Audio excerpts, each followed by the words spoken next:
This is the Lift Your Legacy podcast with your host, Jacob Rupp.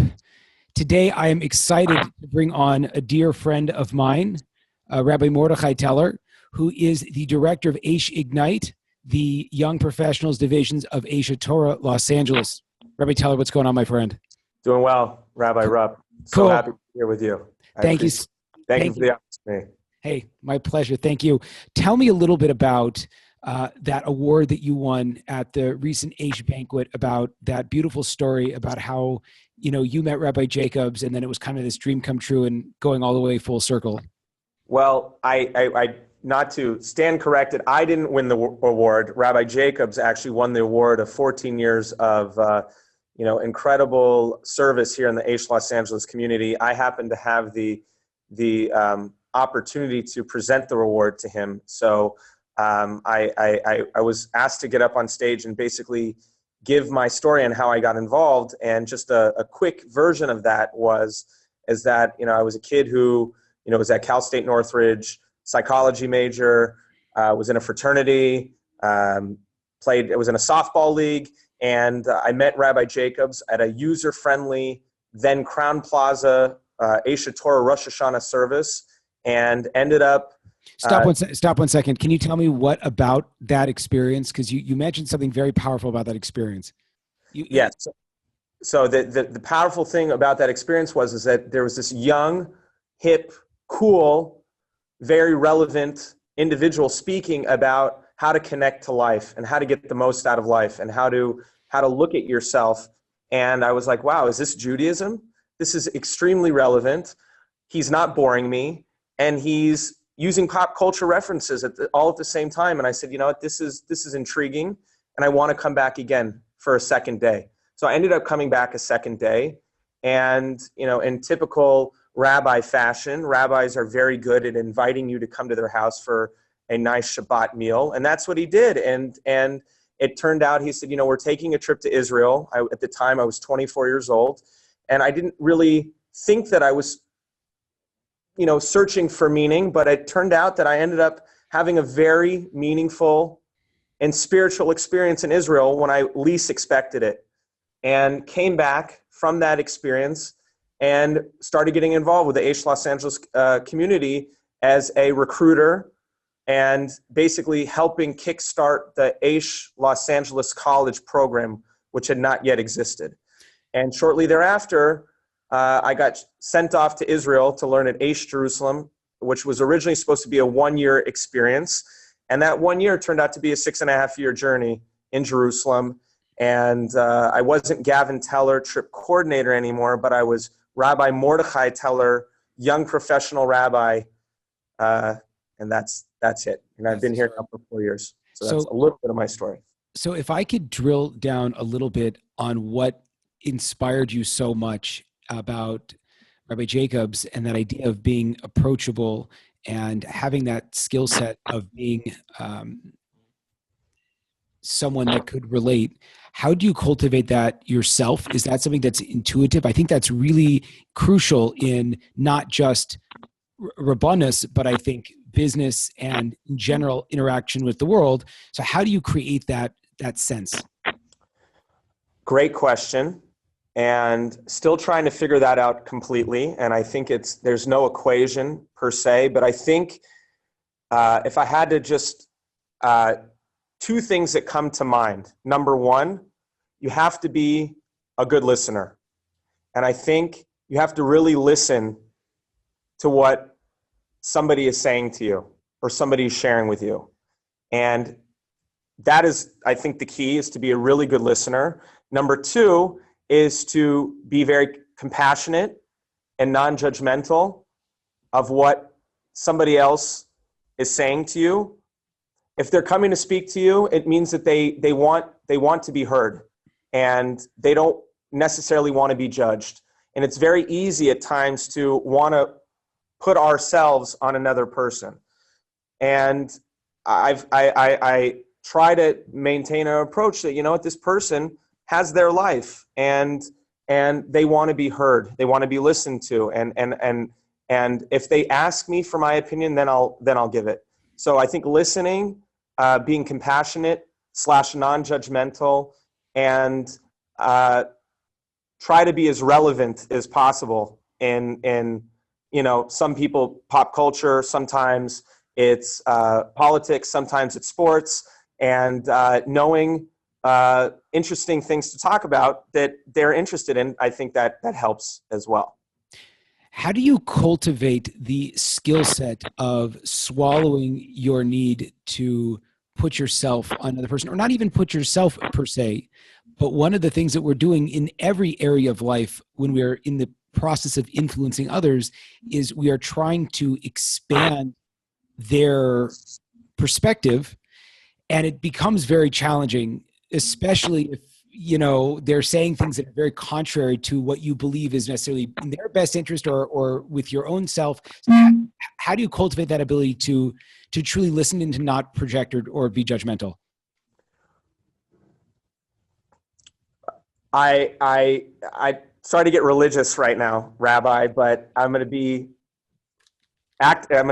give a rabbinic answer right now, and it's come with and I'm still working on it, but it's come with 4 years of experience, because I'll give you a personal story. When I first started in year 1 of being here, I put so much of myself into the people that I was working with. And I started to realize that, sometimes people are not always going to listen to your advice and are not always going to follow your way. And they might just drop off the face of the planet. And you've put so much time and effort and sweat and tears into cultivating that person that my feelings got hurt. And I was like, wait a minute, how can you just do that? How can you just leave all of a sudden? And I learned, through hard knocks that, keep expectations low, try to keep my expectations low. And to give the rabbinic answer is that I really have tried to realize that, I am a messenger put here at this moment, here at this time, right here, right now. And this is my job, to be with you right here, right now. Whatever's going to happen 5 months down the line, a year down the line, that's not my problem. My problem is you right here, right now, as the messenger, to deal with you right here, right now. And you know what? I've also come to realize that there are people that do jobs better than I do. There are people that are more equipped, and I have no problem referring a person that I'm working with to somebody else, just as long as I can be helpful right here, right now, and offer some assistance. Because I realize that if this person is talking to me right here, right now, it must mean it's for a reason. And I can do the best I can, but the rest is kind of out of my hands.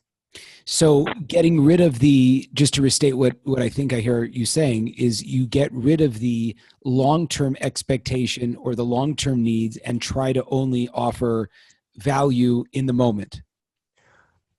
Correct. I mean, that is a, it's a challenge, because obviously you can be with somebody for a year and you could become their rabbi and they can become your student. But I realized that, in order to be healthy, to be balanced, and to maintain sanity in this business where, we come into contact with at times 500,000 people, I have to be in the moment as much as possible. But also it's a fine balance to let people know that, even though I'm in the moment right now, I'm still listening to you, and I still know what's going on in 2 weeks from now in your life. And I know that you have a big job interview, or I know that you just went out on a date with somebody, or I know that you're struggling in this area. But you know what? No hard feelings. I'm here, right now, in the present with you, and things can change any moment. And it's to use a Jewish saying, it's Gamzu Latova. This is also for the good. Everything is just present. God made it that I'm supposed to be here with you right now. One of the things that I sort of came up with in my rabbinic career, if you would call it that, is that ultimately everything that I ended up doing was primarily for my benefit, which is interesting. That meaning that I benefited, I think, and I didn't pick that up in the process of actually doing it, but seeing how you develop personally in the process is something that's very profound. So I wonder, are there areas in your own life where you've learned how to manage those kind of expectations you have for yourself? Repeat the question one more time, just so I can understand it one more time. Meaning, if the idea is ultimately developing a mindset of the present and focusing on what's going on right now, and that's what you identified as the key success point in your professional relationships and your ability to be effective as a rabbi.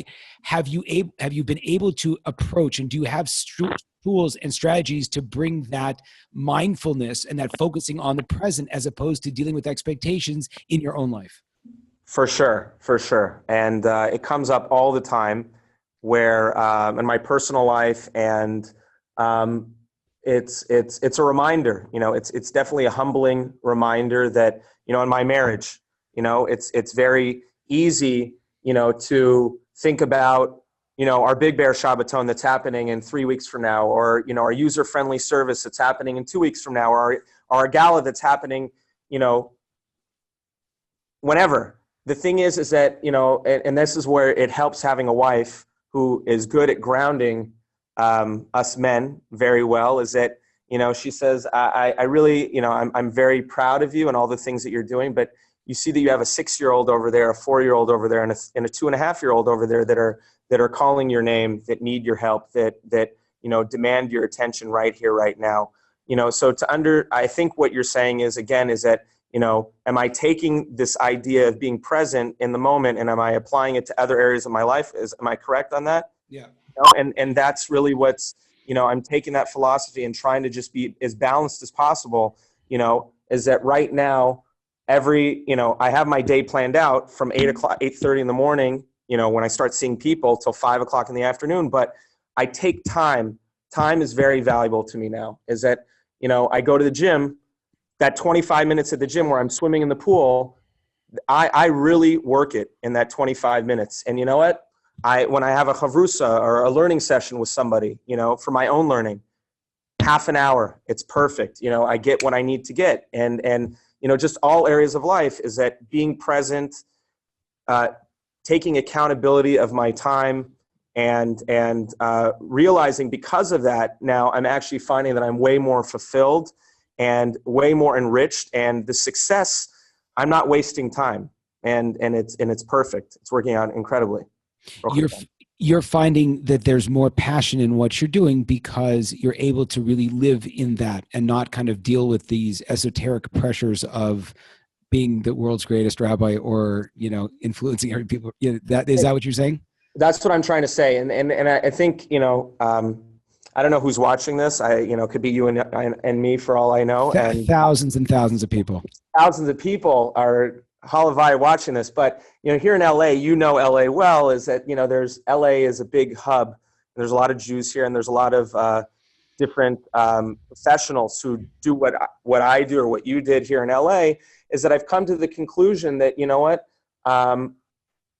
to do our job effectively, you kind of have to know what your skill set is, and you have to know, what you're good at, and you also have to know what do you do well with your time. And I've realized, that I don't need to be, Superman and save every single Jew and take them from point A to point Z, or Aleph through Taf, all by myself. Because if I need to run an effective business and reach, or meet a lot of people, I realize that, first of all, with my time, that's not going to be good if I'm, taking a guy from A to Z. There are plenty of people that work better and are also have the time to really get to work with somebody who's at that next phase of their growth and their maturation.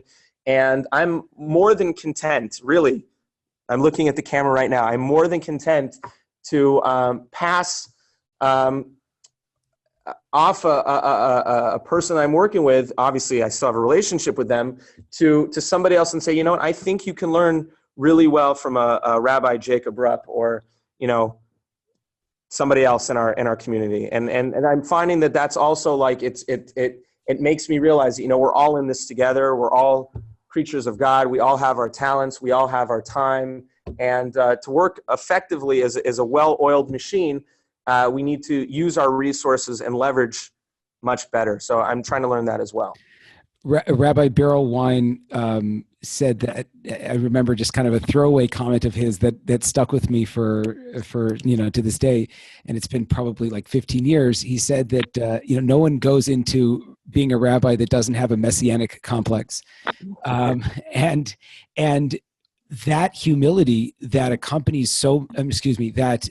I don't say lack of humility, that drive, that passion, that insanity that drives so many high performers is directly the opposite of humility, and developing that skill set of being able to say, look, I can't run everything. I have to outsource it. And that it's actually going to make me incredibly more effective at doing my job is something that's very, very important. And I'm still working on it. And I've been in the game a little bit longer than you have. So that's awesome. I really like that. Don't get me wrong. It's difficult, but it's, that's what I'm starting to realize and starting to learn. So how do you figure out, when speaking to someone, there are so many issues that a person has to work on, and so many very large issues that are facing society, and I would say the Jewish people. How do you drill down? Do you have like one theme that you're always trying to push, or do you try to figure it out based on the individual, or what? I think it's on an individual basis for sure, but I think it kind of deals with the theme that we've been talking about for the last 15 minutes, is that Pirkei Avos, Ethics of the Fathers, I believe it's chapter 1, Mishnah 14, Vim lo akshav emasai, if not now, when. I'm a true proponent of, that in life, God forbid we get to, 120 and we watched our lives just disappear, and you become a 65-year-old individual and you say, oh my gosh, what did I do to contribute to this world? And I'm finding that in my own personal life, that it's like, wow, I don't know if I should disclose my age, but I'm in my mid-30s, and I look at my life and I say, wow, I have some things, some accomplishments, and I'm very proud of them. But there's also some things that I would like to do. And what's holding me back? Fear. It's not going to be perfect. Numerous things. And I say, what's the worst that can happen? Just get down, get dirty, and do it now. So that is something that I say, to most of my students, Vim lo akshav emasai, this is now your time, and you're going to regret it later on. Do it. And so you failed. Get up, and you'll try something else. Be deliberate in judgment. Pirkei Avos also says that. Be deliberate in judgment. Find, the biggest flaw is that, we stand in a standstill for many years, and, God forbid we're the same person that we are at 35 that we were at 25 years old. And we didn't take that risk to move, to do something, to reach your potential, to reach, to get that ultimate pleasure. So that's something that I ultimately try to, convey to students that I work with, that, this is your time, man. Just go. What do you think is that thing that holds us back? And you mentioned it, and I've suffered from it for a very long time, that fear and that lack of taking action. What do you think is the biggest thing for a person to overcome in the process of actually achieving the life that they want, and not sort of living a life they're not happy with, kind of accepting it, or living according to someone else's definition of success? I think we are products of our society. And I think society, through paradigms and through axioms, have told us how we should be and how we should think, and what type of job I should have, and how much money I should have in my bank account, and what type of woman or man I should marry. And it all has to be done before a certain age. And it all has, and our parents God bless them, predicate what is success. And they've done the best that they could. And, you have to have this GPA, or you have to have this IQ, and you have to read, listen to Gary Vee, and you have to have, Tony Robbins and, Ferris, and all these guys are telling you, this is how you make money. This is how you do it. Jacob Rupp, and we're society. No, you're doing it the right way, my friend. It's good. Yeah. Sorry, we can cut. I'm so humbled to be in that list of people. That's fantastic. Yeah, and you're doing it, and I'm saying is that ultimately is that I don't think people have stopped and really defined for themselves who is Mordechai Teller, who is Jacob Rupp, who is Joe Smith, because society has told me that this is the phone I'm supposed to have, this is the clothes that I'm supposed to own, and I just think that we're just following the Joneses, and we have an expectation that it should be done akshav, now, with minimal work, and I'm going to become Mark Zuckerberg overnight, and I'm going to be a billionaire. And you know what? I don't have anything wrong with the society. This is the society we live in. But I also feel that I read something on TEDx, and it was too many choices is, you might think that too many choices is actually a good thing, but too many choices leads to paralysis, leads to, not am I choosing for Mr. Right or Miss Right. I'm ultimately have to choose Miss Perfect or Mr. Right. So we have all the choices in the world to go on these dating sites, JSwipe, for instance, and you can swipe right. And you know that you can have 516 choices of women, who are 5'8", within the 90212 area code. And you know what? I know that if I swipe right on this one and it doesn't work out, I have 511 choices to date tomorrow. Right. And our society has plagued us to tell us that, you know what? I have too many options, and I can get it I can connect to it whenever I want it, however I want it. And I don't have to put in the sweat, the tears, the toiling. And then one day they wake up and they say, holy moly, I just followed what society told me of what I need to do, but I didn't define anything for myself. So one of my goals is to break people down, and in a kind and friendly way, of course, and let them to try to think about, hey, who are you, dude? And get going. Do you think, stop swiping right? Do you think that the more that you become in touch with who you are and with your unique message, the more fired up you get? And again, I think that it could be a definite causality between that sense of, you're getting older, you're kind of drilling down on your central themes that you feel there's, uniquely you. What happens to me is that I'm like, oh my God, I have to start pushing myself out there more and more. And so it almost fuels that second fire of, okay, so now I got to accomplish everything right now. Do you find that? Yes, all the time. I find that all the time. And then it takes the other counterbalance of saying, wait a minute, stop being impetuous, stop being, impulsive, stop having the Yetzer Hara tell you that you need to solve life by tomorrow, and that you need to mature, and that, it's meant to be that you have to be patient and wait another week until you get the answer that you really are looking for. And that comes with, some white hairs occasionally, and I'll have to be at this business a little bit longer to be, a wise rabbi to figure that one out. But I'm still figuring that out on the job. It's so funny. A mentor of mine, Chaim Eisenberg, who lives in LA, I'm sure you know, he actually lives right next to Michael Eisenberg. Yeah. Talked about the idea that that's one of the ways of understanding Jacob's vision, which was that he was, with the ladder is you have this, massive view of what you want to accomplish, but literally you're still on the ground, and that's where you're supposed to be. You have to go one rung at a time. You Right. can't go to the top of the ladder, unless you have some kind of cheetah ability where you can leap, whatever to the top of the ladder, Got to do box jumps.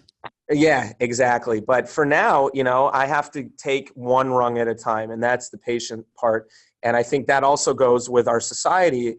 And it hasn't become quite a PC word, but you and I, we might be on the cusp of it, but, this millennial generation that we're part of, that's what I was saying is that, Mark Zuckerberg has taught us that, you can get things very quickly, anything which, our computer, if we have bad reception or bad connection and it doesn't go fast enough, we're like, well, what's going on here? So, that's part of it is that, learning to be patient, learning to be, to do the homework, learning to ask questions, learning to receive advice from other people, and knowing when to make that jump, not because I want it now, but because this is what's really good for me, right? And I've done the homework. There's so much valuable content that I think we're actually going to have to do another follow-up session soon. But I had a question for you, kind of a final question. You mentioned being really excited about the future. What are you excited about? When you see yourself and what you want to impact, what does that look like? If we're knocking out all the stops and, it's like, 2008, we're back on 2018, we're back on the phone and, you like absolutely destroyed all of your barriers. What does that look like for you? You're asking me to speak about myself, Mr. Rabbi. That's hard.